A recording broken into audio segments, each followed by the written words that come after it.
What was your first job? Yes, I loved my first job. So my first job, I was a photographer's assistant. So I went around to weddings and bar mitzvahs in Long Island, and I held the flash for the photographer.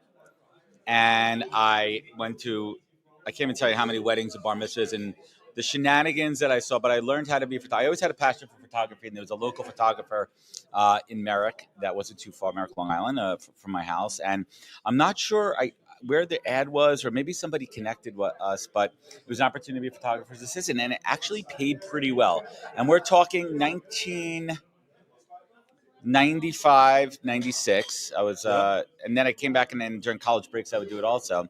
And I learned a lot of things in that role, which we'll get to in a minute. Wait, so it paid well. I It paid remember. well. I think I was making minimum wage at the time, which was like 5.25. I think, but you were well ahead of there. Well ahead of that. So, Nice. during the week, I would work in the office a couple days a week in the photographer's office, and I would watch. His name was Dennis. He's an amazing photographer. He actually shot our wedding, also my wife's Oh, wedding, nice. and he taught me a lot of things. He taught me how to put an album together, and back in the day it was a little bit different, but also how to sit with the client and pick which photos and the layout. And it's quite an emotional process. But early on, I look back on that, and it was really customer relations, how to handle people, how to handle different. It's a highly emotional, in a good way, Yeah, but there's also a lot of conflict. but Right? people are stressed People are very unless stressed. it's a bar mitzvah. Yeah, well, they're stressed for that too, but you learn a lot. So during the week, I was in the studio and I was putting albums together, and I was doing a lot of the logistics work of physically putting the process together. And on the weekend, some days I would do two, maybe three parties in a weekend, and it paid very well. And then we also get tipped out.